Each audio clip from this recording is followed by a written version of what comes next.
ഇനി തുടങ്ങാം നമുക്കീ ജീവിത കയറ്റമേറാൻ.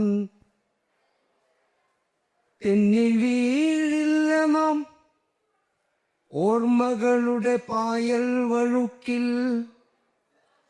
ചിതറിത്തെറിക്കില്ല നേരുതൻ കൊടുംകുഴികളിൽ. ദിക്കു തെറ്റില്ല നമുക്കീ കോടമഞ്ഞിൻ കൂരിരുട്ടിൽ,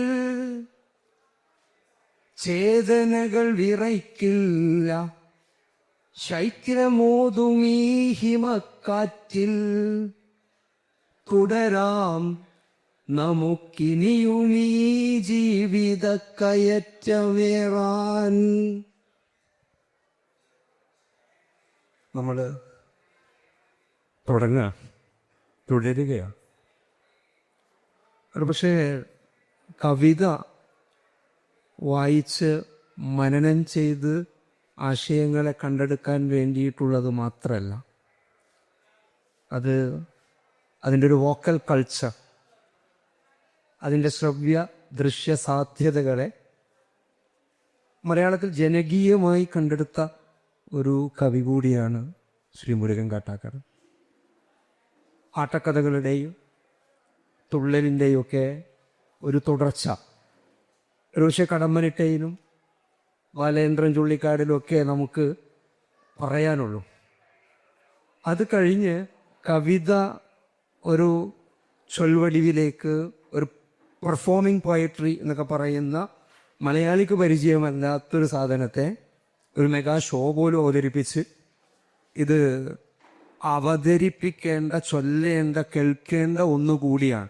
കവിതയ്ക്കൊരു വോക്കൽ കൾച്ചറുണ്ട് എന്ന് മലയാളികളെ ബോധ്യപ്പെടുത്തിയ ഒരു കവി എന്ന നിലയിൽ അങ്ങനെ ഒരു ബോധ്യത്തിലേക്ക് കവിത ചൊല്ലേണ്ടതാണ്, കേൾക്കേണ്ടതാണ് എന്ന ബോധ്യത്തിലേക്ക് എവിടെ നിന്നാണ് വരുന്നത്, അതിൻ്റെ ഒരു തുടക്കവും തുടർച്ചയൊക്കെ എങ്ങനെയായിരുന്നു എന്ന് സംസാരിച്ചുകൊണ്ട്, ഇവരൊക്കെ വർത്തമാനം മാത്രം കേൾക്കാൻ വന്നവരായിരിക്കില്ല എന്ന് എനിക്കറിയാം. അങ്ങയുടെ ചൊല്ലുകൾ കൂടി കേൾക്കാൻ വേണ്ടി വന്നവരാണ്. അതുകൊണ്ടാണ് ചൊല്ലിക്കൊണ്ട് തുടങ്ങിയതും. അത് പറഞ്ഞുകൊണ്ട് നമുക്ക് തുടങ്ങാം. സന്തോഷം. ചോദ്യം വരുന്നത് സന്തോഷം. കവിത പലതരത്തിൽ കൈകാര്യം ചെയ്യപ്പെടുന്ന ഒരു കാലമാണ് ഇത്. നമുക്ക് പലതരത്തിലുള്ള പരീക്ഷണങ്ങളിലൂടെ കാവ്യശാഖ മലയാള കവിത ഏറെയും കുറഞ്ഞും കടന്നു പോയിക്കൊണ്ടേയിരിക്കുന്ന ഒരു കാലത്തിൻ്റെ ഒരു കണ്ണിയിലാണ് നമ്മൾ ഇപ്പോൾ നിൽക്കുന്നത്. അപ്പോൾ തീർച്ചയായും നമ്മുടെ കവിതയ്ക്ക് ഈ അങ്ങനെ ഒരു ഒഴുക്കിൻ്റെ പാരമ്പര്യമുണ്ട്. കെട്ടിക്കിടക്കുന്ന ഒരു ജലാശയത്തിനപ്പുറത്തേക്ക് വളരെ മനോഹരമായും ചെറിയ ശബ്ദമുണ്ടാക്കി, ചിലയിടങ്ങളിൽ വലിയ ശബ്ദമുണ്ടാക്കി, ചിലയിടത്ത് നിശബ്ദമായും ഒക്കെ ഒഴുകുന്ന ഒരു നദിയുടെ സ്വഭാവം നമ്മുടെ മലയാള കവിതയ്ക്ക് തീർച്ചയായും പണ്ടേ ഉണ്ട്.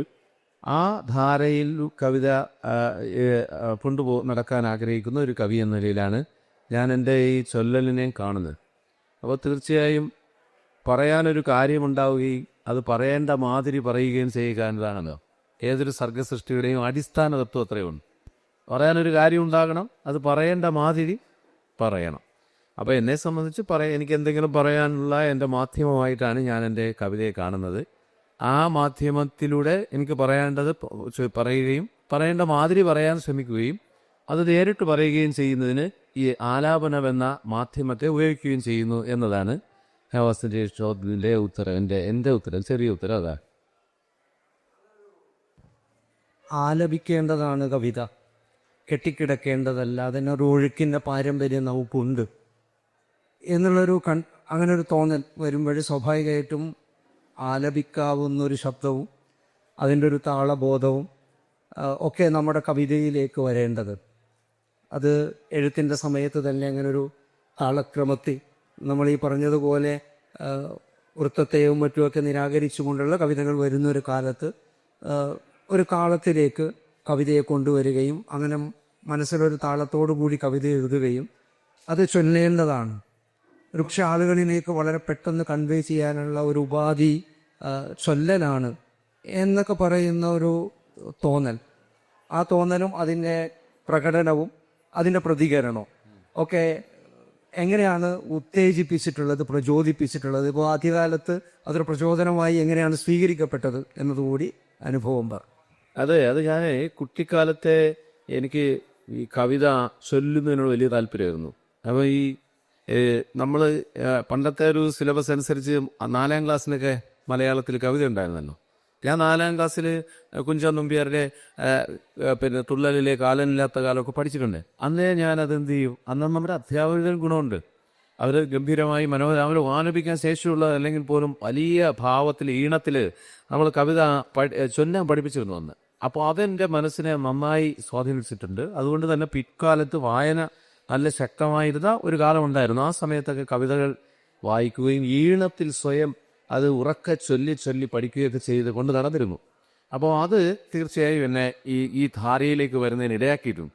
പിന്നെ എന്നെ ഏറ്റവും പ്രചോദിപ്പിച്ചത്, നമ്മളെല്ലാവരും പ്രചോദിപ്പിച്ചതുപോലെ കടമ്മനിട്ട അദ്ദേഹമാണ് ഈ കവിതയുടെ ആസുരമായ ഒരു സൗന്ദര്യത്തെ ഈ എരിവുകളിലേക്ക് കൊണ്ടു നടന്ന ഒരു വലിയ പൂർവ്വ പിതാമഹൻ.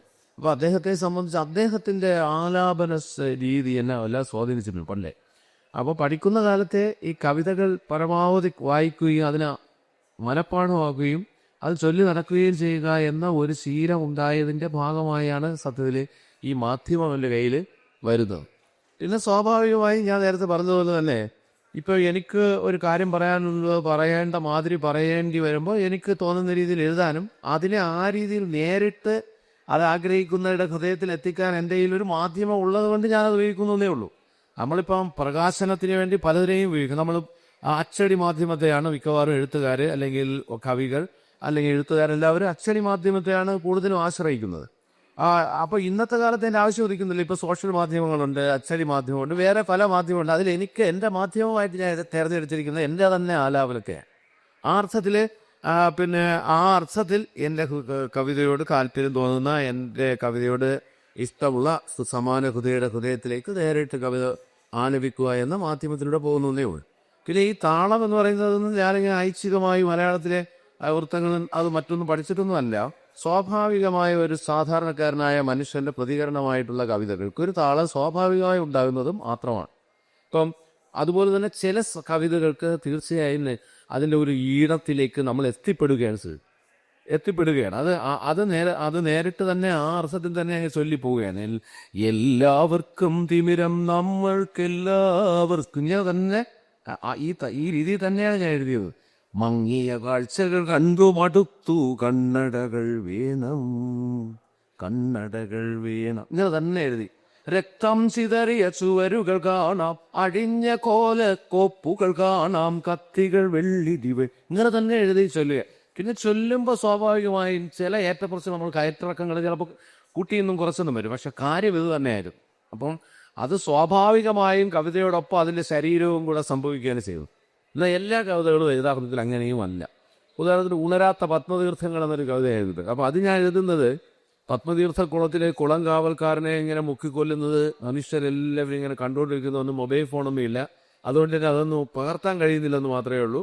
അന്നത്തെ ബജാജ് മറ്റേ സൂപ്പർ വണ്ടിയൊക്കെ ഇങ്ങനെ തട്ടി വെച്ചിട്ട്, അന്ന് ബൈക്കുകളും വലിയ കാറുകളൊന്നുമില്ല, അംബാസഡർ കാറേ ഉള്ളൂ. ഇതെല്ലാമൊക്കെ നിർത്തി വെച്ചിട്ട് ആളുകളെല്ലാം ഈ കമ്പി വേലയിൽ പിടിച്ച് താഴോട്ട് നോക്കി നിൽക്കുകയാണ്.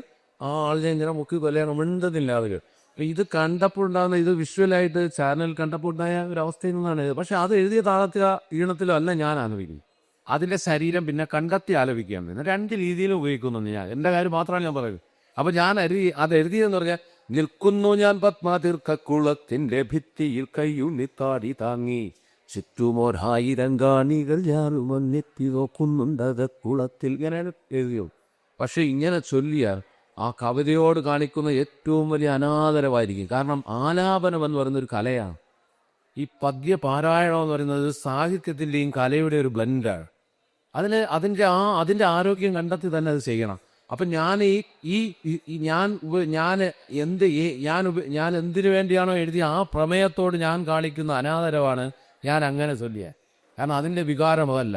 നിൽക്കുന്നു ഞാൻ പത്മതീർത്ഥക്കുളത്തിൻ്റെ ഭിത്തിയിൽ കയ്യുണ്ണിത്താടി താങ്ങി, ചുറ്റുമൊരായിരം കാണികൾ ഞാനുമങ്ങെത്തി നോക്കുന്നുണ്ടകക്കുളത്തിൽ, അങ്ങനെ പാടിയല്ലേ, അങ്ങനെ ആലപിച്ച വളരെ എന്താ പറയുക, ആ കവിതയോട് കാണിക്കുന്ന അനാദരവാണ്. നിൽക്കുന്നു ഞാൻ പത്മതീർത്ഥക്കുളത്തിൻ്റെ ഭിത്തിയിൽ കയ്യൂന്നി താടി താങ്ങി, ഒരു വലിയ ജനത കയ്യൂന്നി താടി താങ്ങി നിസ്സംഗരായി നിൽക്കുന്ന കാര്യമാണ് എനിക്ക് പറയാനുള്ളത്. അത് ഞാൻ നിൽക്കുന്നു, ഞാൻ പത്മതീർത്ഥക്കുളത്തിൻ്റെ ഭിത്തിയിൽ കയ്യൂന്നി താടി താങ്ങി എന്ന് ചൊല്ലിയ അത് നമ്മൾ എന്തിനെയാണോ പറയാൻ ആഗ്രഹിച്ചത് അത് പറയേണ്ട മാതിരി പറയുന്നതിനെ വിരുദ്ധമാവും. ചുറ്റുമൊരായിരം കാണികൾ ഞാൻ, ചുറ്റുമൊരായിരം കാണികൾ ഞാനും അങ്ങെത്തി നോക്കും കുളത്തേ.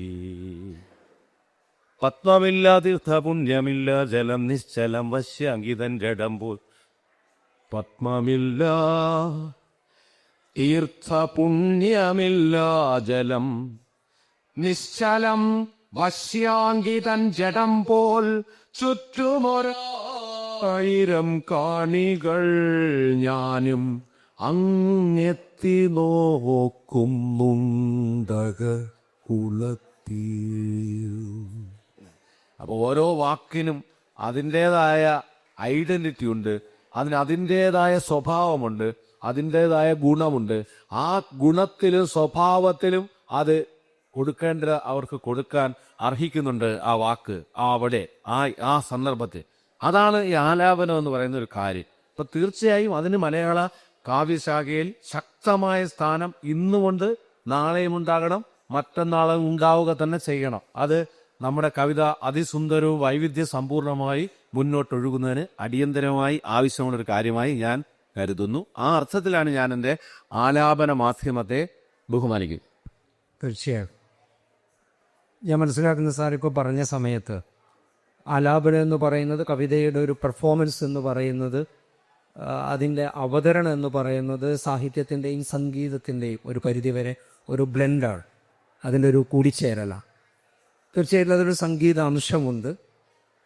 ചൊല്ലാൻ ഉള്ള പാടവമുള്ള ഒരാളുടെ കയ്യിൽ കവിത കിട്ടിയാൽ മാത്രമേ അത് ചൊല്ലി ഫലിപ്പിക്കാൻ വേണ്ടിയിട്ട് പലപ്പോഴും പറ്റൂ.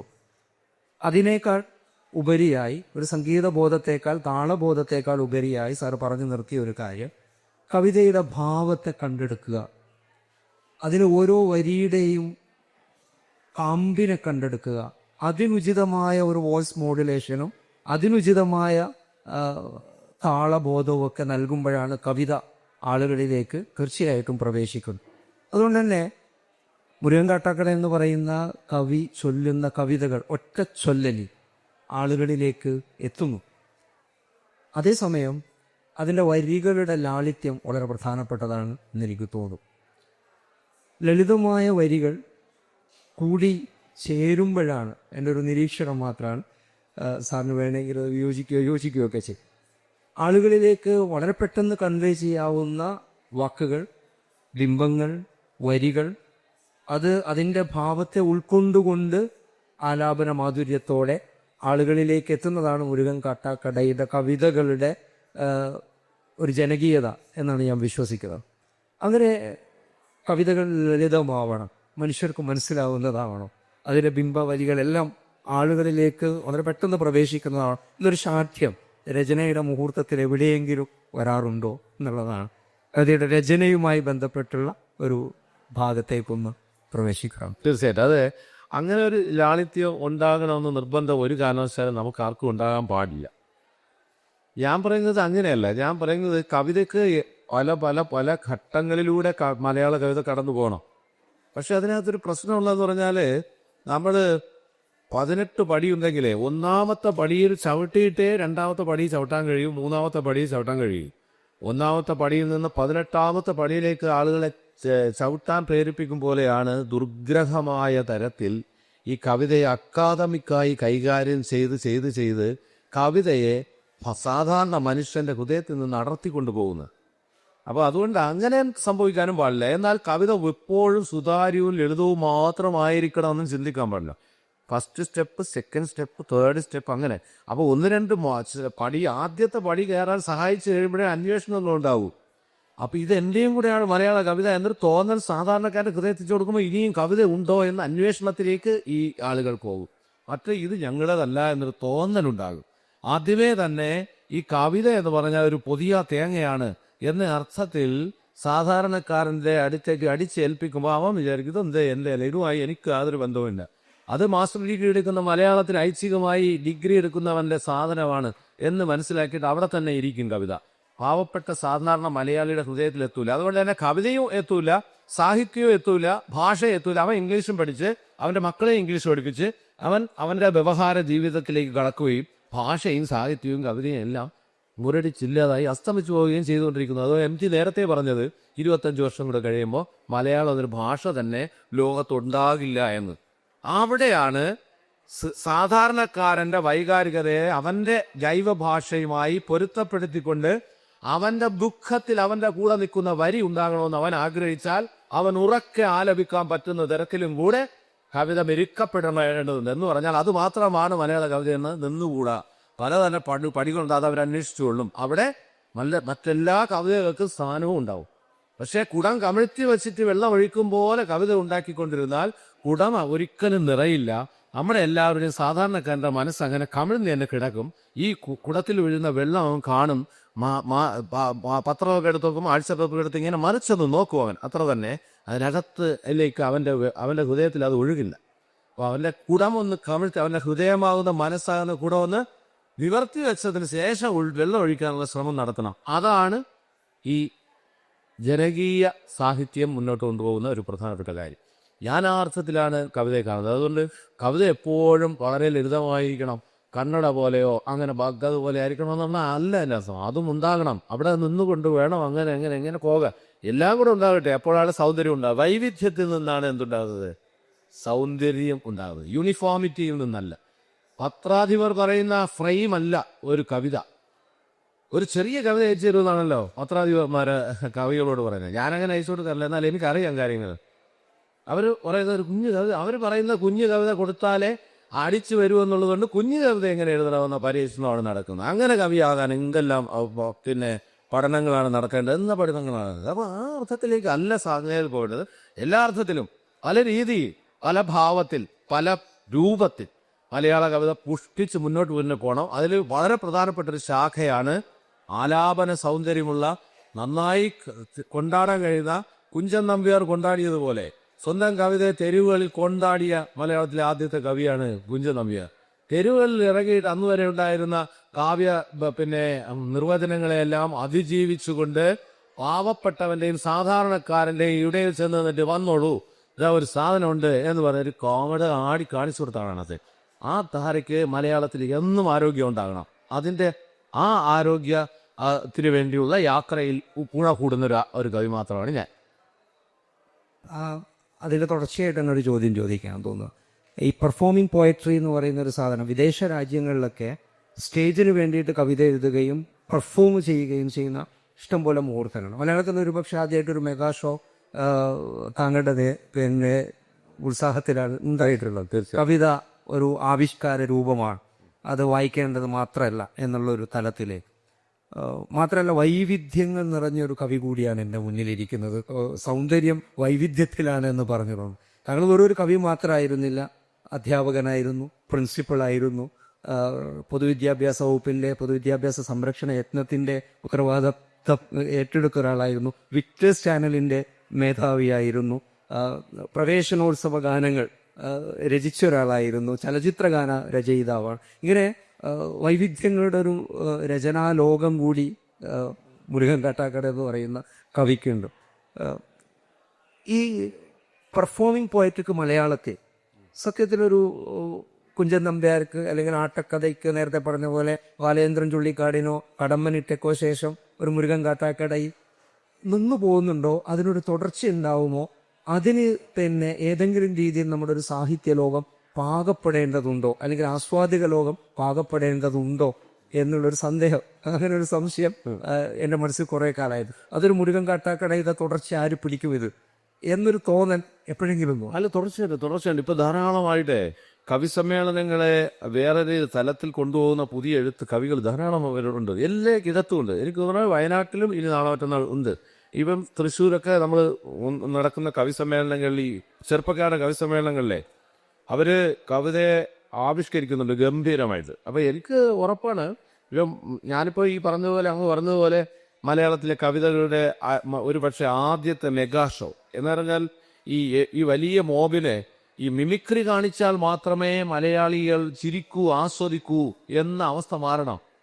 മലയാള കവിതയ്ക്ക് എത്ര സമയം വേണോ മലയാളിയെ ആസ്വദിപ്പിക്കാൻ കഴിയും. ഏത് തെരുവിലും, ഏത് കമ്പോളത്തിലും, ഏത് മാർക്കറ്റിലും. ഇപ്പം മാർക്കറ്റിന് വലിയ പ്രാധാന്യമുള്ളതാണ്. അപ്പൊ എഴുത്തുകാരല്ലാതെ ഈ സിനിമാക്കാരുണ്ടെങ്കിൽ സിനിമാക്കാരും പിന്നെ പെർഫോമേഴ്സ് ഗായകരും അല്ലെങ്കിൽ അങ്ങനെയുള്ള പാശ്ചാത്യ മിക്സിംഗ് ഒക്കെ ഉള്ള ഒരു വലിയ ഒരു മേഖലയാണ്. ആ മേഖലയിലോട്ടൊന്നും കവിതയ്ക്കൊന്നും ഒരു സ്ഥാനവുമില്ല എന്ന് പറയുന്ന അവസ്ഥയെ ബ്രേക്ക് ചെയ്യുക. മലയാളത്തിലെ നല്ല ലോകത്തെവിടെ പോയും ഏത് വലിയ ഷോയിലും മലയാള കവിതയ്ക്ക് ആളിനെ പിടിച്ചിരുത്താൻ കഴിയും. 3 മണിക്കൂർ എങ്കിൽ 3 മണിക്കൂർ കവിത മാത്രം കൊണ്ടാടപ്പെടും, ആദരിക്കപ്പെടും, ആസ്വദിക്കപ്പെടും. ഏത് കമ്പോളത്തിൽ എന്ന് കാണിച്ചു കൊടുക്കാനാണ് മലയാളത്തിലെ ആദ്യത്തെ ഈ ഷോ ഞാൻ കൊണ്ടു നടക്കുന്നത്. ഇതുവരെയും അതിന് ഒരു തരത്തിലുള്ള വേദനയും ഉണ്ടായിട്ടില്ല. അതിന് നാളെ തുടർച്ച ഉണ്ടാവുക തന്നെ ചെയ്യും. എല്ലാ മിമിക്രികൾക്കും മുകളിൽ മലയാള കവിത ഏത് തരത്തിലുള്ള ആസ്വാദകനെയും പിടിച്ചിരുത്തി ആസ്വാദന തലത്തിലൂടെ കൊണ്ടുപോയി വീടുകളിലേക്ക് പറഞ്ഞു വിടുന്നൊരു കാലം നാളെയും മറ്റന്നാളും നിലനിർത്തണം. എന്നാലേ ഭാഷ നിലനിൽക്കൂ. ഭാഷ കൊണ്ട് കമ്പോളത്തിൽ വിനോദിപ്പിക്കാൻ കഴിയണം, ആസ്വദിപ്പിക്കാൻ കഴിയണം. അല്ലാതെ നമ്മൾ കാണുന്ന മറ്റു രീതിയിലുള്ള അതൊക്കെ സൈഡിൽ കൂടെ നടന്നോട്ടെ, അത് അതേ സ്ഥലത്ത് തന്നെ പിന്നെ കവിത കൊണ്ട് കൈകാര്യം ചെയ്യാൻ കഴിയും. എനിക്ക് നന്നായിട്ട് അറിയാം. വെഞ്ഞാറമൂട് സുരാജിനെ പോലുള്ള വലിയ കലാകാരന്മാർ പങ്കെടുക്കുന്ന വലിയ ഷോ ഗംഭീരമായി അവർക്ക് വേണ്ടി തുള്ളുന്ന ആസ്വദിക്കുന്ന, അതിനോടൊപ്പം വലിയ ജാസി ഗിഫ്റ്റിനെ പോലുള്ള നല്ല പിന്നെ ഗായകർ ഗംഭീരമായി അരിച്ചു പൊളിക്കുന്ന മക്കൾ. അത് കഴിയുമ്പോൾ മുരുകൻ കാട്ടാക്കട എന്ന് പറയുമ്പോഴും അവർ മിണ്ടാതെ നിശബ്ദരായിരിക്കുകയും കൈയടിക്കുകയും ഞാൻ പേടിച്ചു നിന്നത് കവിത ചൊല്ലുമ്പോൾ എൻ്റെ കവിതയോടൊപ്പം അവരെന്ത് ചെയ്യുകയും ചെയ്യുന്നുണ്ട്, ആലപിക്കുകയും ചെയ്യുക. അപ്പോൾ കവിതയ്ക്ക് അങ്ങനെ ഒരു ഇരിപ്പിടമുണ്ട്. ഏത് കമ്പോളത്തിലും ഏത് മാർക്കറ്റിലും ഒരു ചെയർ പിടിച്ചിട്ട് കവിതയ്ക്കും കൂടെ ഇരിക്കാനുള്ള ഒരു ഇതുണ്ട് എന്ന് കാണിച്ചു കൊടുക്കുകയാണ് ഈ ഷോയിലൂടെ ചെയ്യുന്നത്. അത് നാളെ അതിന് തുടർച്ച ഉണ്ടാവുക തന്നെ ചെയ്യും. അത് ആരെല്ലാം ഇനി ബഹളം വെച്ചാലും എത്ര ബുദ്ധിജീവി കവികൾ എന്തെല്ലാം പറഞ്ഞാലും അതൊന്നും മൈൻഡ് ചെയ്യപ്പെടില്ല. മലയാള ഭാഷയും അവരെ കൂടെ നടത്തുക തന്നെ ചെയ്യും. അതും എല്ലാ കവികളുടെയും ഒരു റോളായ ഒരു എന്താ ഡ്യൂട്ടിയായിട്ട് എടുക്കണം. ആ ഡ്യൂട്ടി എടുക്കുന്ന ഒരാളായി ഞാൻ അതിന് കിട്ടുന്ന എല്ലാ കല്ലറികളെയും തീർച്ചയായും സന്തോഷകരമായി ഏറ്റെടുക്കുകയും അതിന് കിട്ടുന്ന നന്മകളെ ആവാഹിക്കുകയും അതിൻ്റെ ഊർജ്ജത്തിൽ മുന്നോട്ട് പോകാൻ പുതിയ മക്കളെ പ്രേരിപ്പിക്കുകയും അവരെ അതിലൂടെ കൊണ്ടുവരികയും ശ്രമിക്കുകയും കൂടെ ചെയ്യും. അതാണ് എനിക്ക് ആ അർത്ഥത്തിൽ ഇതിന് പറയുന്നത്. പിന്നെ നേരത്തെ പറഞ്ഞാലേ ഈ ആലാപനം എന്ന് പറയുന്നത് ഒരു വലിയ കലയാണ്. ഒരു കലയുടെയും സാഹിത്യ ഒരു സമ്മേളനമാണ് ഈ ആലാപനം എന്ന് പറയുന്നത്. അതിന് അതിൻ്റെതായ ഏറ്റക്കുറിച്ച് ഉണ്ടാകുമ്പോൾ ഭംഗി കൂടും. ഉദാഹരണത്തിന് ഞാൻ മണല് കരിഞ്ഞു പറക്കും നെന്ത്രക്കാക്ക മലർന്നു പറക്കുന്നു താഴെ തൊടിയിൽ തലകീറിച്ചുടു ചോരയൊലിക്കും ബാല്യങ്ങൾ ഇത് ബാഗ്ദാദാണ് അമ്മ പറഞ്ഞോരറബിക്കസയിലെ ബാഗ്ദാദ് എന്ന് ഞാൻ ചൊല്ലുന്നുണ്ട്. ആ പശ്ചാത്തലത്തിലെ അമ്മമാർ മുഖമെല്ലാം ഇങ്ങനെ തുണി കൊണ്ട് മൂടപ്പെട്ട അവിടുത്തെ വസ്ത്രധീനധാരണ രീതി അതാണല്ലോ ഇറാഖിലെ. അപ്പോൾ അവിടുത്തെ അമ്മമാർ മണലിൽ ഇങ്ങനെ കിടക്കണം കണ്ടു കഴിഞ്ഞാൽ കറുത്ത തുണി പൊതികൾ കിടക്കുന്നതായിട്ടേ തോന്നുള്ളൂ. അതിൻ്റെ അടുത്ത് കുഞ്ഞുങ്ങൾ ഇങ്ങനെ കെട്ടിപ്പിടിച്ച് കൈയില്ലാത്ത മക്കൾ, കൈമാത്രമുള്ള മക്കൾ, കൈമാത്രം ഇങ്ങനെ മുറുകെ പിടിച്ചിരിക്കുന്ന അമ്മമാരുടെ കൈകൾ. ഇത് കാണുമ്പോണ്ടാകുന്ന വേദനയാണ്. ഇത് ബാഗ്ദാദാണ് അമ്മ പറഞ്ഞോരറബിക്കഥയിലെ ബാഗ്ദാദ്. ഇത് ബാഗ്ദാദാണ് അമ്മ പറഞ്ഞോരറബിക്കഥയിലെ ബാഗ്ദാദ് എന്ന് ഞാൻ ചൊല്ലുമ്പോൾ നിങ്ങളും അത് നിങ്ങളുടെ ഹൃദയത്തിൽ അത് തന്നെയാണ് നിങ്ങൾ ആഗ്രഹിക്കുന്നത്. നിങ്ങളും അവിടേക്കാണ് പോകുന്നത്. ആ മരുഭൂമിയിൽ കിടക്കുന്ന ശവങ്ങളുടെ ഹൃദയത്തിലേക്കാണ് നിങ്ങളെല്ലാം പോകുന്നത്. എന്നാൽ ആ കവിതയിൽ അങ്ങോട്ട് പോകുമ്പോൾ ഈ ഇറാഖ് എന്ന് പറയുന്ന മെസപ്പൊട്ടോമിയ എന്ന് പറഞ്ഞ രാജ്യത്തെ പലതരത്തിൽ അമേരിക്ക ഭീഷണിപ്പെടുന്നത് മര്യാദ ഇപ്പം ഇങ്ങനെ ചെയ്തില്ലെങ്കിൽ അങ്ങനെ ചെയ്യുമെന്നൊക്കെ പറഞ്ഞിട്ടും ഇറാഖ് എന്ന് പറയുന്ന രാഷ്ട്രം എന്ത് തരത്തിലുള്ള എന്നാലും ഞങ്ങളുടെ ആത്മാഭിമാനം വിടില്ല എന്ന് പറഞ്ഞ് പോരാടി നിന്നു. അവിടെയും ഞാൻ ഈ വരി ചൊല്ലുന്നുണ്ട്. അവിടെ ഞാൻ ചൊല്ലുമ്പോ ഇത് ബാഗ്ദാദാണ് അമ്മ പറഞ്ഞോരറബിക്കഥയിലെ ബാഗ്ദാദ് എന്നാണ് ചൊല്ലുന്നത്. ഇത് ബാഗ്ദാദാണ് അമ്മ പറഞ്ഞോരറബി കഥയിലെ ബാഗ്ദാദ്. ഒരേ വരി തന്നെയാണ്. അപ്പോ അങ്ങനെ ഒരു ഒരു ഭയങ്കരമായ എന്താ ജീവിതം കവിതയുടെ ആലാപനത്തിനകത്തുണ്ട്. ജീവിതത്തിൽ കയറ്റിറക്കങ്ങളുണ്ട്, സുഖദുഃഖങ്ങളുണ്ട്, കരച്ചിലുണ്ട്, ചിരിയുണ്ട്. അതെല്ലാം കവിതയിലുമുണ്ട്. അതെല്ലാം കവിതയെ അതിലൂടെ നമ്മുടെ ആലാപനത്തിലൂടെ സഞ്ചരിപ്പിക്കുവാനും നമുക്ക് കഴിയും. ദൂരായിരുന്നവർ ചോദിച്ചു, ആരാ നിന്നുടെ സ്വപ്നത്തിൽ പ്രായോജകരില്ലാത്തൊരു സ്വപ്നം പാടെ തട്ടിപ്പായിക്ക. ചൂടുകിലാക്കൾ നൽകാം നീ നിൻ പേരും വേരും ഉപേക്ഷിക്ക. അല്ലെങ്കിൽ തിരി 1000 തീക്കനി തിന്നാൻ തന്നേടും. രാത്രികളിൽ നിൻ സ്വപ്നങ്ങളിൽ അതിപ്രേതക്കൂട്ടു പകർത്തിയിടും. അഗ്നിയെറിഞ്ഞു കുടങ്ങളുടഞ്ഞു കടൽപൂതങ്ങൾ ഉറഞ്ഞിടും. നട്ടു നനച്ചൊരു സംസ്കാര തരുവെട്ടി ചിതനിര തീർത്തിയിടും. തനനുതരുന്ന മഹാവൃക്ഷം നാം ചുവടുമുറിക്കുകയാനിന്ന്. പകരം നൽകാം സ്വപ്ന സുഖങ്ങൾ നിറച്ചൊരു വർണ്ണക്കൂടാരം. പേരും വേരും ഉപേക്ഷിക്ക, പടിവാതിൽ തുറന്നു ചിരിക്കുക നീ. പേരും വേരും ഉപേക്ഷിക്ക, പടിവാതിൽ തുറന്നു ചിരിക്കുക നീ. തുല്ലു പറഞ്ഞു കിളയ്ക്കുക പുത്തൻ ചൊല്ലു കിളിർക്കാൻ ഹൃദയങ്ങൾ. തുല്ലു പറഞ്ഞു കിളയ്ക്കുക പുത്തൻ ചൊല്ലു കിളിർക്കാൻ ഹൃദയങ്ങൾ. കത്തും കണ്ണു കലങ്ങീല, മൊഴിമുത്തുമൊരൽപ്പമുടഞ്ഞീല. മറുമൊഴി ചൊല്ലി തീക്കനി തിന്നാം, നരക ഈ മഴയെത്തിയിടാം. കത്തും കണ്ണു കലങ്ങീല, മൊഴിമുത്തുമൊരൽപ്പമുടഞ്ഞീല. മറുമൊഴി ചൊല്ലി തീക്കനി തിന്നാം, നരക ഈ മഴയെത്തിയിടാം. എങ്കിലും എന്നുടെ പേരും വേരും എന്നും പ്രാണനുമാത്മാവും. എങ്കിലും എന്നുടെ പേരും വേരും എന്നും പ്രാണനുമാത്മാവും. ഇത് ബാഗ്ദാദാണമ്മ പറഞ്ഞോരറബിക്കഥയിലെ ബാഗ്ദാദ്.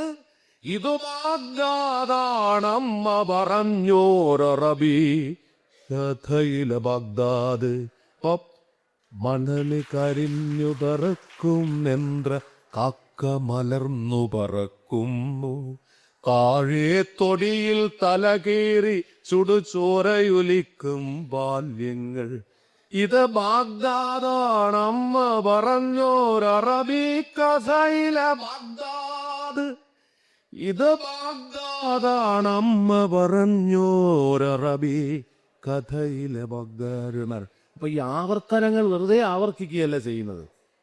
ആവർത്തനങ്ങളിൽ ഓരോ ജീവിതങ്ങൾ അടങ്ങിയിട്ടുണ്ട്. ആലാപനത്തിന് അങ്ങനെ ഒരു ജീവിതമുണ്ട്. ആ ജീവിതം തിരിച്ചറിഞ്ഞുകൊണ്ട് ഓരോ കവിതയ്ക്കും ഓരോ വാക്കിനും അർഹിക്കുന്ന ആത്മാവ് നൽകിക്കൊണ്ട് അത് സംഭവിക്കുമ്പോഴാണ് നമ്മൾ ഒന്നായി മാറുന്നത്. ചൊല്ലുന്നയാളും കേൾക്കുന്നയാളും എല്ലാം എന്തായി മാറുന്നത്? ഒന്നായി പോകുന്നത്. അവിടെ നമുക്ക് ശരീരങ്ങളില്ലാതെ നമ്മൾ ഇടങ്ങളിലൂടെ പറക്കുന്നത്, സഞ്ചരിക്കുന്നത്. അരമണിക്കൂറെങ്കിൽ അരമണിക്കൂർ, 2 സെക്കൻഡെങ്കിൽ 2 സെക്കൻഡ്, 2 മിനിറ്റെങ്കിൽ 2 മിനിറ്റ് നമ്മൾ ഒരുമിച്ച് പറക്കുന്നത് അങ്ങനെയാണ്. നമ്മൾ ലോകത്തെ കാണുന്നത് അങ്ങനെയാണ്. നമ്മൾ ദുഃഖിച്ചു പോകുന്നത് അങ്ങനെയാണ്. നമ്മൾ ആഹ്ലാദിച്ചു പോകുന്നത് അങ്ങനെയാണ്. അതുകൊണ്ട് കവി തന്നെ കവിത ചൊല്ലണമെന്ന് നിർബന്ധമൊന്നുമില്ല. പക്ഷെ ആരെങ്കിലും ഒക്കെ ചൊല്ലണം, അതാണ് കവിത. ആ ചൊല്ലൽ കവിത അർഹിക്കുന്നുണ്ട്. മലയാള കവിത ചൊല്ലൽ അർഹിക്കുന്നുണ്ട്. വയലോപ്പള്ളിയൊക്കെ ചൊല്ലുന്നതായിട്ട് നമ്മൾ എഴുതിയിട്ട് ഓടിപ്പോകുന്നതാണ് പറയുന്നത്. അന്ന് കവി സമ്മേളനങ്ങളിലൊക്കെ വയലോപ്പള്ളി അങ്ങനെയല്ലേ, വയലോപ്പള്ളിയൊക്കെ ഇരുന്ന് കവി സമ്മേളനം തുടങ്ങി നന്നായി കവിത വലിക്കേണ്ട അതിനിടെ വയലോപ്പള്ളി കവിത എല്ലാം പോകുമ്പോൾ ആളുകൾ ഇറങ്ങി വീഡിയോ വലിക്കാൻ പോകുമായിരുന്നു.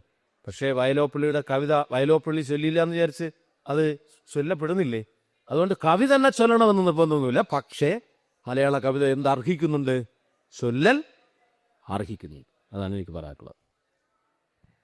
നമ്മളൊരു കവിത ചൊല്ലലിൻ്റെ മൂഡിലേക്ക് പോയിട്ട് എനിക്കറിയാം നാളെ സെഷനുകളുണ്ട്. അതിൽ കവിത ചൊല്ലൽ ധാരാളമായിട്ട് നടക്കാനുണ്ട്. എങ്കിൽ പോലും ഞങ്ങളുടെയൊക്കെ ഒരു ക്യാമ്പസ് ജീവിതത്തിൽ ഭയങ്കരമായി സ്വാധീനിച്ചൊരു കവിതയാണ് രേണുക. കുറേ ആളുകൾ, എന്നെപ്പോലുള്ള പ്രായമുള്ള കുറേ മനുഷ്യർ ഇവിടെ ഇരിക്കുന്നത്. ഞങ്ങളുടെ പ്രണയമൊക്കെ പലപ്പോഴും ആവിഷ്കരിക്കുകയോ ഒക്കെ ചെയ്തത് രേണുക എന്ന് പറയുന്ന ഒരു കവിതയുടെ ബലത്തിലായി. രേണുകയുടെ കുറച്ച് വരികളും അതിൻ്റെ ഒരു സന്ദർഭമൊക്കെ നമ്മുടെ സദസ്സിന് വേണ്ടിയിട്ടൊന്ന് പങ്കുവെക്കാം. തീർച്ചയായിട്ടും രേണുക എന്ന കവിത ചൊല്ലി അവസാനിപ്പിക്കാം. നമുക്ക് എനിക്ക് സെഷൻ 5 ആവാം. നിങ്ങൾക്ക് എന്തെങ്കിലും ചോദിക്കണമെങ്കിൽ ചോദിച്ചാലേ ഞാനത് അപ്പോൾ ഞാൻ ഈ രേണുക ചൊല്ലിയിട്ട് ചോദിക്കാം അല്ലേ? അത് മതി. അതിന് ശേഷം രേണുക ചൊല്ലാമെന്നോ? രേണുക ചൊല്ലു. രേണുക ഈ ഒരുപാട് ആളുകളുടെ പ്രണയബോധത്തെ ഒരു കവിതയിൽ ആരോപിച്ചതാണ് ആ കവിത. ഓ രേണുക എന്ന ഒരു ഒരു ഒരു പദത്തിലേക്ക് നമ്മുടെ എല്ലാവരുടെയും അറിഞ്ഞോ അറിയാതെയോ ഒളിഞ്ഞോ തെളിഞ്ഞോ നമ്മുടെ എല്ലാ ഹൃദയത്തിലുള്ള പലതരം പ്രണയഭാവങ്ങളെ ഏതെങ്കിലും ഒരു വാക്കിലോ വരിയിലോ അത് വരും. ആ അർത്ഥത്തിൽ ഒരു പ്രണയത്തെയും പ്രണയ നഷ്ടത്തെയും അടയാളപ്പെടുത്തുന്ന ഒരു കവിതയാണ്. അതുകൊണ്ടാണ് നമുക്കൊക്കെ ഇഷ്ടപ്പെടുന്നത്. കാരണം എല്ലാവരുടെയും കാര്യം തന്നെയാണത്. രേണുക രേണുക്കേ നീ രാഗരേണു കിനാവിന്റെ നീലക്കടമ്പിൻ പരാഗരേണു തിരിയുമ്പോഴേ തോന്നനഞ്ച് കൊമ്പിൽ നിന്നു നിലത്തെറ്റി വീണ രണ്ടിലകൾ നമ്മൾ.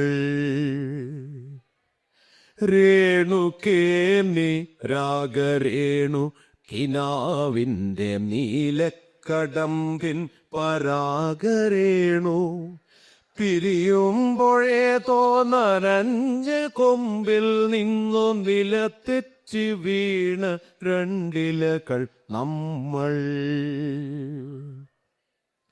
രേണുക്കേ നാം രണ്ടുമേ കശകലങ്ങളായി അകലേക്കുമറയുന്ന കനഭംഗികൾ മഴയിൽ താഴെ വീണുകയുന്ന മാനത്ത് വിരഹമേഘ ശ്യാമ ഘനഭംഗികൾ. പിരിയുന്നു രേണുക്കേ നാം രണ്ടു പുഴകളായി ഒഴുകിയ കലുന്നു നാം പ്രണയശൂന്യം. ജലമുറഞ്ഞൊരു ദീർഘശില പോലെ നീ വറ്റി വറുതിയായി ജീർണമായി മൃതമായി ഞാൻ. ഓർമ്മിക്കുവാൻ ഞാൻ നിനക്കെന്തോ നൽകണം. ഓർമ്മിക്കണം എന്ന വാക്കുമാത്രം. പിരിയുന്നു രേണുക്കേ നാം രണ്ടു പുഴകളായി ഒഴുകിയ കലുന്നു നാം പ്രണയശൂന്യം. ജലമുറഞ്ഞൊരു ദീർഘശില പോലെ നീ വറ്റി വറുതിയായി ജീർണമായി മൃതമായി ഞാൻ. ഓർമ്മിക്കുവാൻ ഞാൻ നിനക്കെന്തു നൽകണം. ഓർമ്മിക്കണം എന്ന വാക്കുമാത്രം. ഓർമ്മിക്കുവാൻ ഞാൻ നിനക്കെന്തു നൽകണം. ഓർമ്മിക്കണം എന്ന വാക്കുമാത്രം. എന്നെങ്കിലും വീണ്ടും എവിടെ വച്ചെങ്കിലും കണ്ടുമുട്ടാം എന്ന വാക്കുമാത്രം. നാളെ പ്രതീക്ഷതൻ കുങ്കുമപ്പൂവായി നാം കടം കൊള്ളുന്നതിത്രമാത്രം. രേണുക്കേ നാം രണ്ടു നിഴലുകൾ ഇരുളിൽ നാം രൂപങ്ങളില്ല കിനാവുകൾ. പകലിന്റെ നിറമാണ് നമ്മളിൽ നിനവും നിരാശയും.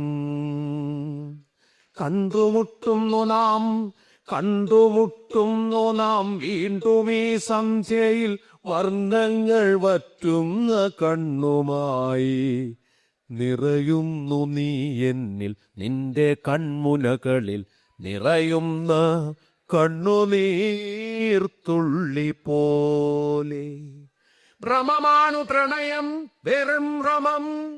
വാക്കിന്റെ വിരുദിനാൽ തീർക്കുന്ന സ്ഫടിക സൗധം. ഭ്രമമാണ് പ്രണയം വെറും ഭ്രമം. വാക്കിന്റെ വിരുദിനാൽ തീർക്കുന്ന സ്ഫടിക സൗധം. എപ്പോഴോ തട്ടി തകർന്നു വീഴുന്നു നാം. നഷ്ടങ്ങൾ അറിയാതെ നഷ്ടപ്പെടുന്നു നാം. എപ്പോഴോ തട്ടി തകർന്നു വീഴുന്നു നാം. നഷ്ടങ്ങൾ അറിയാതെ നഷ്ടപ്പെടുന്നു നാം. സന്ധ്യയും മഞ്ഞു നിഴൽ മങ്ങി നോവിന്റെ മൂക അന്ധകാരം കനക്കുന്ന രാവതിൽ മുന്നിൽ രൂപങ്ങളില്ല കനങ്ങളായി നമ്മൾ നിന്നു നിശബ്ദ ശബ്ദങ്ങളായി.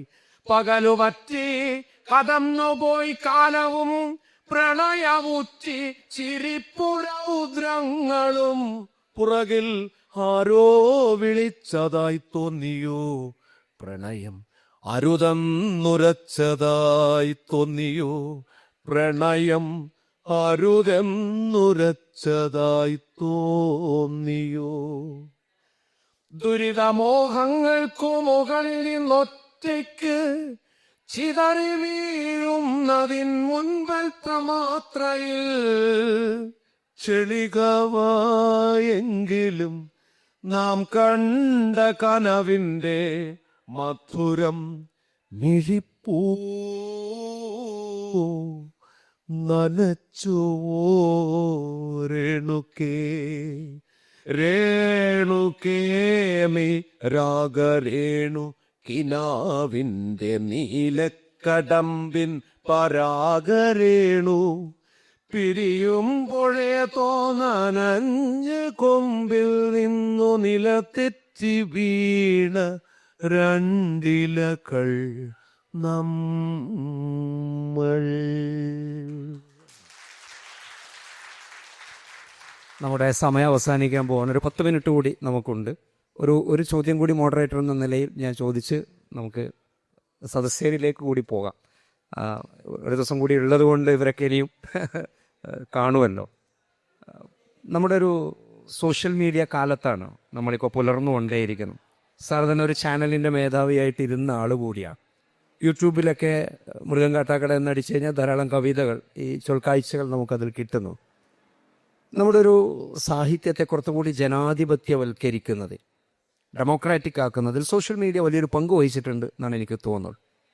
ഈ ഇപ്പോൾ മാമ്പഴം പോലുള്ള പരിപാടികൾ, അതിൻ്റെ ജഡ്ജായിട്ടിരുന്ന ആൾ കൂടിയാണ് മൃഗം കാട്ടാക്കട.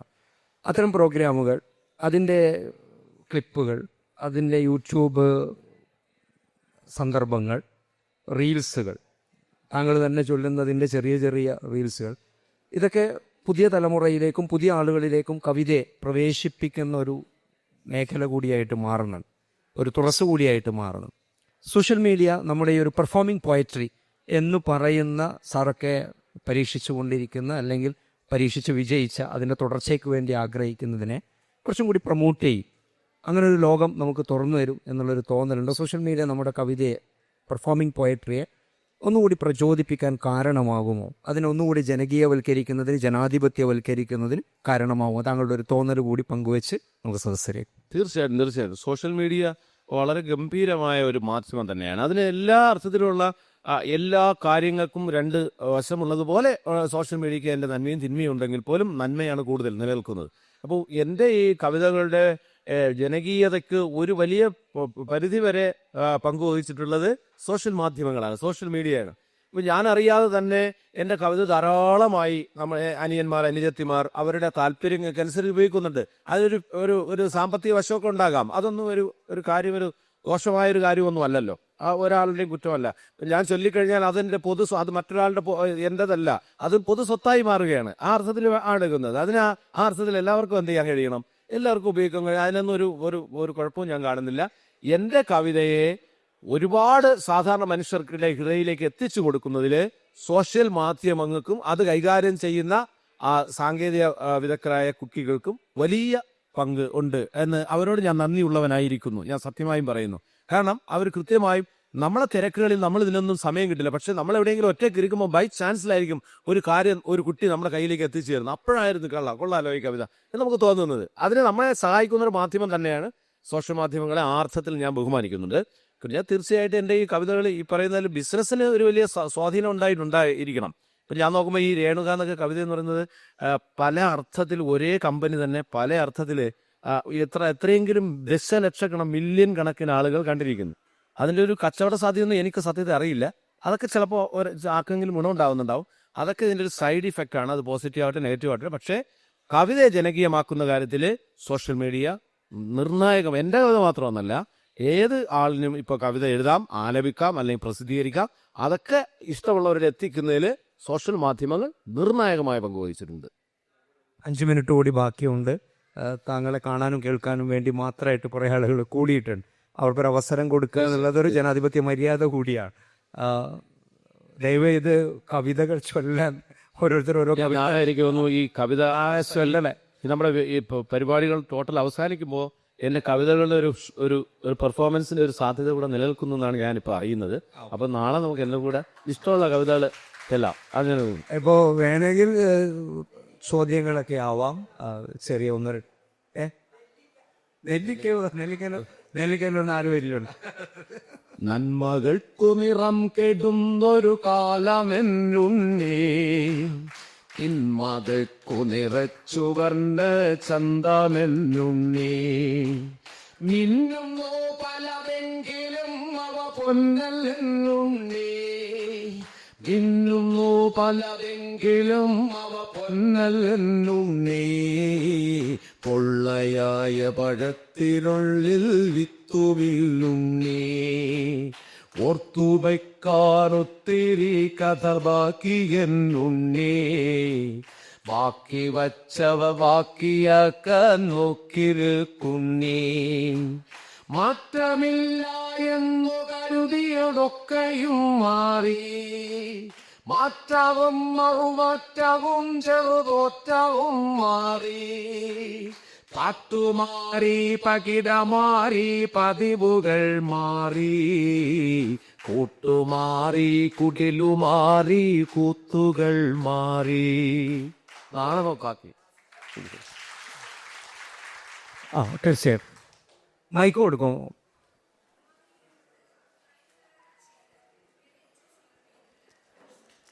നമസ്കാരം സാർ. ഒരുപാട് കവിത കേട്ടിട്ടുണ്ടെങ്കിലും ഏറ്റവും കൂടുതൽ സമകാലീന പ്രസക്തി ഉള്ളതായിട്ട് എല്ലാം തോന്നിയിട്ടുണ്ട്. പക്ഷെ കുറച്ചുകൂടെ തോന്നിയിട്ടുള്ളത് കനൽ പൊട്ട് എന്നുള്ള കവിതയാണ്. അപ്പോൾ സാറ് ഇവിടെ ഒട്ടനവധി പെൺകുട്ടികൾ ഇരിക്കുമ്പോൾ 2 വരി കനൽ പൊട്ട് പാടാൻ വേണ്ടി പറ്റുമോ?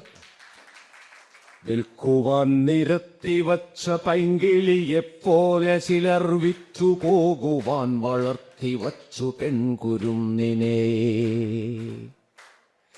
വില കൊടുത്തു വാങ്ങി നമ്മളാടുമാടുകൾ, അതെങ്കിൽ വില കൊടുത്തു കൂടെ വിടും മകളെ നാം ചിലർ. വില കൊടുത്തു വാങ്ങി നമ്മളാടുമാടുകൾ, അതെങ്കിൽ വില കൊടുത്തു കൂടെ വിടും മകളെ നാം ചിലർ. വിൽക്കുവാൻ നിരത്തി വച്ച പൈങ്കിളിയെപ്പോലെ ചിലർ വിറ്റു പോകുവാൻ വളർത്തി വച്ചു പെൺകുരുന്നിനെ. വേട്ടയാടി കാട്ടുമൃഗം കൂട്ടിവച്ച തീറ്റയെ കട്ടെടുത്തു തിന്ന പോലെ കൃഷ്ണനീതി സ്ത്രീധനം. വേട്ടയാടി കാട്ടുമൃഗം പൂട്ടിവച്ച തീറ്റയെ കട്ടെടുത്തു തിന്ന പോലെ കൃഷ്ണനീതി സ്ത്രീധനം.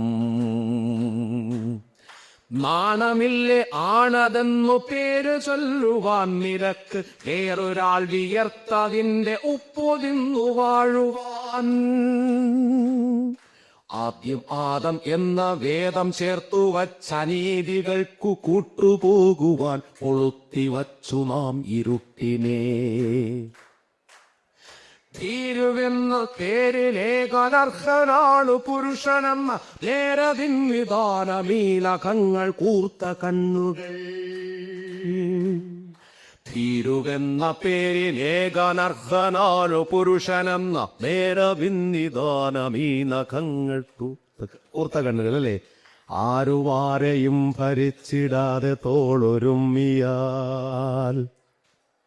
ആരും ആരെയും ഭരിച്ചിടാതെ തോളൊരുമ്മിയാൽ.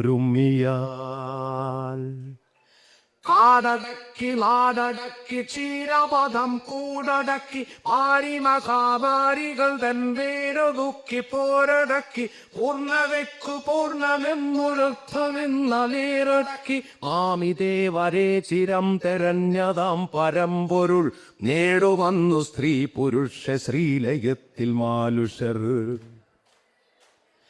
കാടടക്കി നാടടക്കി ക്ഷീരപഥം കൂടടക്കി മാരി മഹാമാരികൾ കണ്ടേരൊടുക്കി പോരടക്കി പൂർണ്ണതയ്ക്കു പൂർണ്ണമെന്നൊരർത്ഥമെന്ന നേരടക്കി നാമിതേ വരേ ചിരം തെരഞ്ഞതാം പരമ്പൊരുൾ നേടുവന്നു സ്ത്രീ പുരുഷ ശ്രീലയത്തിൽ മാലുഷർ അപ്പോഴീ ചരാചരങ്ങൾ അത്ഭുതപ്പെടും അപ്പോഴീ ചരാചരങ്ങൾ അത്ഭുതപ്പെടും മനുഷ്യർ ഇത്തമേലുദാത്തമോ പ്രപഞ്ച സൃഷ്ടിയിൽ. അത് ഇപ്പോൾ ഞങ്ങൾ അത്ഭുതപ്പെട്ടുകൊണ്ട് നമ്മുടെ അഞ്ചേക്കാലിനടുത്തൊരു സെഷനിലേക്ക് കൂടി പോകേണ്ടതുകൊണ്ട് ഷാനോ തീർച്ചയായിട്ടും. സാർ നമസ്കാരം. നേരത്തെ പറഞ്ഞാൽ എൻ്റെ ട്രെയിനിങ് പ്രോഗ്രാമുകൾ അധിക കവിതയും സാറല്ലേ ആയിരിക്കും. വളരെ സന്തോഷം. അങ്ങനെ വിറ്റിരിക്കുന്നതാണ് ഞാൻ. അങ്ങനെയാണല്ലോ സാർ. എനിക്ക് ചോദിക്കാൻ ചോദ്യം, ഭൂമിക്കൊരു ചരമഗീതം ON സാർ എഴുതിയിട്ട് നമ്മൾ ആലപിച്ചപ്പോൾ ഒരു പേന വെച്ചൊരു വരയിട്ട് കുത്തിട്ട പോലെ ഫീൽ ചെയ്തു. ഇനിയൊന്നും ഭൂമിയെക്കുറിച്ച് എഴുതാനില്ല, അത്രയും മനോഹരമാണ്. ON സാറിന് അത് ആലാപിച്ചത് അത് ആയിരമുണ്ണി അങ്ങനെ ഒരു ആലാപന ശൈലിയാണ്. അവിടുന്ന് പകയിലേക്ക് വരുമ്പോ ശരിക്കും അത്ഭുതപ്പെട്ടു പോയിട്ടുണ്ട്. അതില് തുരമൂത്തു നമ്മൾക്കു പുഴ കറുത്തു. സാറിങ്ങനെ പറഞ്ഞു പോയിട്ട് ഇങ്ങനെ ഹൃദയത്തിലേക്ക് ഇങ്ങനെ കേൾക്കുന്ന പ്രകൃതി. ഉപ്പ് കൊല്ലുന്നിടത്ത് ഉപ്പ് നോക്കൂ, കടൽ കണ്ണീരിന് ഉപ്പിൻ ചവർപ്പുറപ്പ്. സാർ ആ ഇത് ഏതാണ്ട് ഒരു പശ്ചാത്തലവും അതിൻ്റെ ഇതൊന്നും സാർ പറഞ്ഞിട്ട് ഒന്ന് ആഗ്രഹം കൊണ്ട് സാറിൽ നിന്ന് കേൾക്കാൻ വേണ്ടി. അതെ, ഇന്നലെ മെനഞ്ഞായിരുന്നു സുനാമിയുടെ 20ാം വാർഷികം. 20 വർഷങ്ങൾക്ക് മുമ്പുള്ള ഒരു ഡിസംബർ 26-നാണ് എന്ത് ചെയ്യുന്നത്, സുനാമി നമ്മളെ അടിച്ചു കയറുന്നത്. ആ സുനാമി ദുരന്തം കഴിഞ്ഞ് കുറച്ചു ദിവസം കഴിഞ്ഞപ്പോൾ എൻ്റെ മനസ്സിൽ ഉണ്ടായ ഒരു ഒരു ഒരു തിരമാലയാണ് ഈ പക. അവക്കു ദുരമൂത്തു പുഴകൾ കറുത്തു. അല്ലാതെ മറ്റൊരു ജീവിയും പ്രകൃതിയെ ചൂഷണം ചെയ്യുന്നില്ല. മനുഷ്യൻ മാത്രമാണ് പ്രകൃതിയെ എക്സ്പ്ലോയിറ്റ് ചെയ്യുന്നത്, ചൂഷണം ചെയ്യുന്നതിൽ അന്തസ് എന്ന് പറയുന്നത് നമ്മൾ മാത്രം. ഈ ചൂഷണം എന്ന വാക്ക് നമ്മളൊരു വലിയ കുഴപ്പമായിട്ടാണ് കാണുന്നത്. പക്ഷെ പ്രകൃതിയെ ചൂഷണം ചെയ്യുന്നത് വലിയൊരു കാര്യമായിട്ടാണ് നമ്മൾ കാണുന്നത്. നമ്മളെല്ലാം പ്രകൃതിയെ ചൂഷണം ചെയ്ത് ജീവിക്കുന്നവരാണെന്ന് നമ്മൾ അന്തസ്സായിട്ട് പറയും. മറ്റെല്ലാ ജീവികളും പ്രകൃതിയെ ആശ്രയിച്ച് ജീവിക്കുമ്പോൾ നമ്മൾ മനുഷ്യർ മാത്രമാണ് പ്രകൃതിയെ ചൂഷണം ചെയ്ത് ജീവിക്കുക. അതിന്റെ വേദനകളാണ്, അതിന്റെ കുതറലുകളാണ് നമ്മൾ തന്നെ അനുഭവിച്ചുകൊണ്ടിരിക്കുന്നത്. ദുരമൂത്തു നമ്മൾക്കു പുഴ കറുത്തു, ചതിമൂത്തു നമ്മൾക്കു മല വെളുത്തു, തിരമുത്തമിട്ടോരു കരിമണൽ തീരത്തു വരയിട്ടു നമ്മൾ പൊതിഞ്ഞെടുത്തു. പകയുണ്ട് ഭൂമിക്ക് പുഴകൾക്ക് മലകൾക്ക്, പുകതിന്ന പകലിനും ദേശമുണ്ട്. പകയുണ്ട് ഭൂമിക്ക് പുഴകൾക്ക് മലകൾക്ക്, പുകതിന്ന പകലിനും ദ്വേഷമുണ്ട്. മാനത്തു നോക്കൂ കറുത്തിരിക്കുന്നു കാർമേഘമല്ല കരിമ്പുകച്ചുരുളുകൾ. പൂക്കളെ നോക്കൂ വെളുത്തിരിക്കുന്നു പിച്ചിയല്ല വിഷം തിന്ന തെച്ചി എന്നാണ് ആ കവിത. അങ്ങനെ പോകുന്നു കവിത. തീർച്ചയായും കവിത അങ്ങനെ വർത്തമാന കാലത്തോട് കലഹിച്ചുകൊണ്ടും കൂടെ ഇരിക്കേണ്ടതുണ്ട്. തീർച്ചയായിട്ടും ഇങ്ങനെ ഒരു വളരെ പാർട്ടിസിപ്പേറ്ററി ആയിട്ടുള്ള, ഒരുപക്ഷെ മോഡറേറ്റർ എന്ന നിലയിൽ ഈ കസേരയിൽ ഇരുന്നെന്ന് മാത്രമേ ഉള്ളൂ, എല്ലാവരും ചേർന്ന് ഗംഭീരമാക്കിയ ഒരു സെഷൻ ഒരുപക്ഷെ WLF-ന്റെ ഏറ്റവും മികച്ച ഒരു സെഷനുകളിൽ ഒന്നായിരിക്കും എന്ന് അഭിമാനത്തോടുകൂടി ഓർത്തതാണ്. അങ്ങനൊരു സെഷൻ വർത്തമാനത്തിലൂടെ, ആലാപനത്തിലൂടെ, ചിന്തകളിലൂടെ ഒക്കെ ഞങ്ങളോട് ഇത്രയും നേരം, സമയം കുറച്ചായിരുന്നു എങ്കിൽ പോലും മുരൻ കട്ടാക്കിടയ്ക്ക് എല്ലാവിധ നന്ദിയും പറഞ്ഞുകൊണ്ട് സദസ്യർക്ക് ഈ ചോദ്യങ്ങൾ ചോദിച്ച, ഇതിനോട് ഇടപെട്ട, ഉള്ളയെ താളം പിടിച്ച, കൗതുകത്തോടെ കേട്ട, കണ്ണു തുറന്നിരുന്ന നിങ്ങൾക്ക് എല്ലാവർക്കും നന്ദിയും കൃതജ്ഞതയും അറിയിച്ചുകൊണ്ട് ഈ സെഷൻ ഇവിടെ അവസാനിക്കും.